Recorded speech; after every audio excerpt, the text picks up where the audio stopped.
नया वित्त वर्ष भारत के लिए खुशी की एक बड़ी खबर लेकर आया है। वित्त वर्ष की पहली ही तिमाही में भारत की जीडीपी यानी सकल घरेलू उत्पाद ने एक बड़ी छलांग लगाते हुए पिछले सारे अनुमानों को पीछे छोड़ दिया है।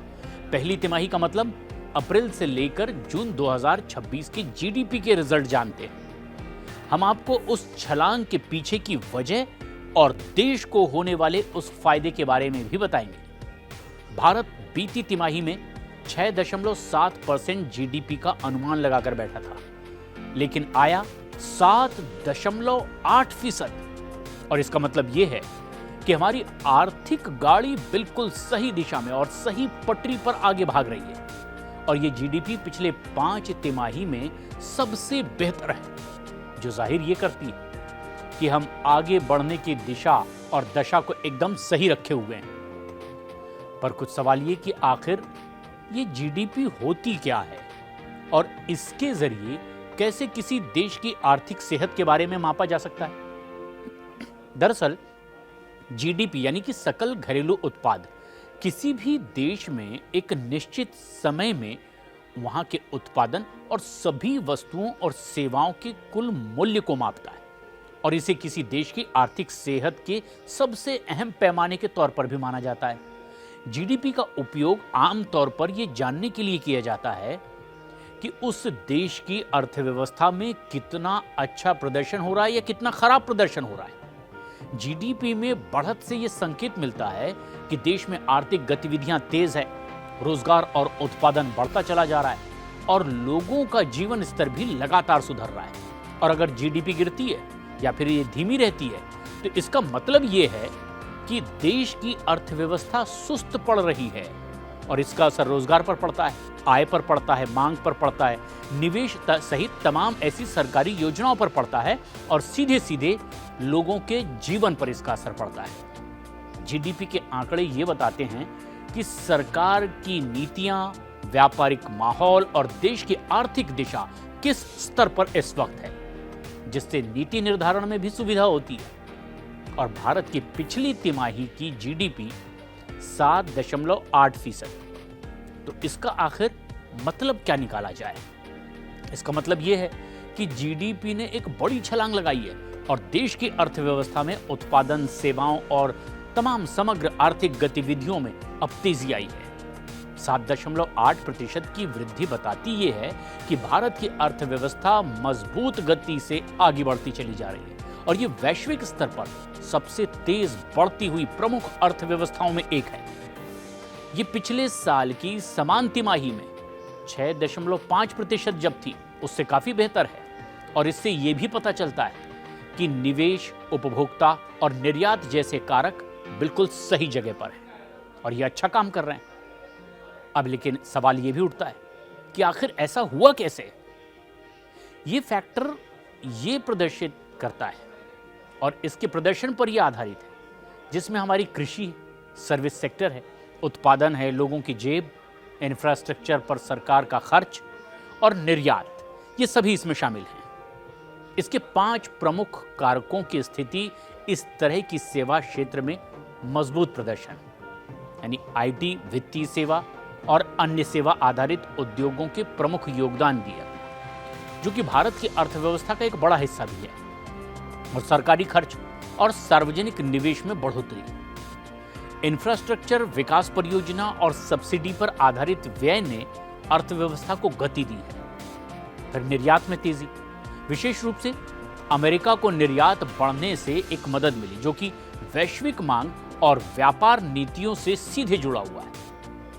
कम मुद्रास्फीति यानी कम महंगाई दर ने वास्तविक वृद्धि को बढ़ा दिया है, क्योंकि इससे खरीदारी की क्षमता बढ़ती है और कृषि और संबंधित क्षेत्रों में सुधार भी आता है।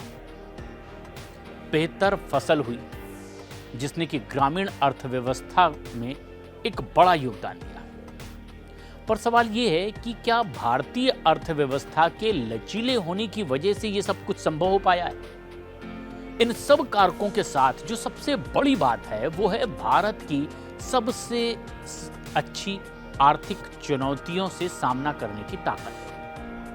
जैसे अभी अमेरिका के टैरिफ लग गया, लेकिन भारत की अर्थव्यवस्था की बड़ी मजबूती उसका आर्थिक लचीलापन भी है। मतलब ये है कि भारत में ये क्षमता है कि वो समय समय पर समय के हिसाब से उन चुनौतियों से तालमेल बिठा ले और अपने लिए उसी में अवसर भी तलाश ले। और इस बम्पर जीडीपी का अब आखिर फायदा क्या होगा, ये सवाल भी बहुत लाजमी है। दरअसल जीडीपी में उछाल से कई लाभ होते हैं जो अर्थव्यवस्था और समाज को मजबूत बनाते हैं, देश को मजबूत करते हैं। मसलन इससे रोजगार बढ़ेंगे, लोगों की जेब मजबूत होगी, यानी वो खर्च ज्यादा कर पाएंगे, उनकी जेब में ज्यादा पैसा आएगा, देश का आर्थिक आत्मविश्वास बढ़ता दिखाई देगा। और जब ये सब होगा तो रोजगार बढ़ेंगे, उत्पादन बढ़ेगा। जब उत्पादन बढ़ेगा तो लोगों की जरूरत पड़ेगी, लोगों को काम ज्यादा मिलेगा, नौकरियां बढ़ेंगी, बेरोजगारी का दर कम होता चला जाए और खासतौर पर युवाओं और ग्रामीण क्षेत्रों में आय बहुत बढ़ेगी और इससे सीधे सीधे लोगों का जीवन स्तर सुधरेगा। औसत आय बढ़ने से उपभोक्ता भी बढ़ता है, जिससे कि गरीबी कम होती है क्योंकि उसकी बाइंग कैपेसिटी बढ़ने लगती है, यानी वो गरीबी से उबरने लगता है।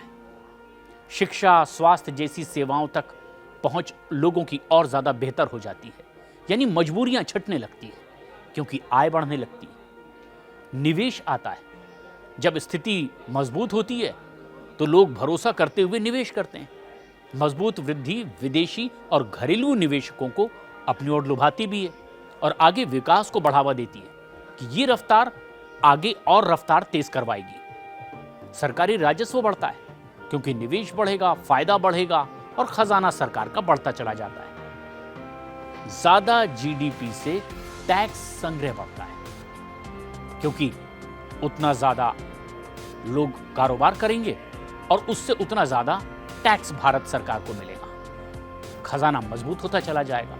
इंफ्रास्ट्रक्चर, शिक्षा और स्वास्थ्य पर खर्च करने के लिए फंड भी दिया जाता है क्योंकि अगर खजाना भारत सरकार का मजबूत होगा तो लोगों की जीवन दशा को और बेहतर करने के लिए, उनकी तमाम सुख सुविधाओं का ख्याल रखने के लिए सरकार अपने फंड से पैसा निकालती है और दुनिया में स्थिति देश की मजबूत होती चली जाती है क्योंकि दुनिया यही देखती है कि यहाँ लोगों का जीवन कैसा है, किस तरह की विकास की परियोजनाएं चल रही है। और ये जीडीपी भारत को दुनिया की सबसे तेज बढ़ती अर्थव्यवस्था के रूप में भी स्थापित करता है, जो कि 2030 तक तीसरी सबसे बड़ी अर्थव्यवस्था बनने की दिशा में मदद भी करेगा।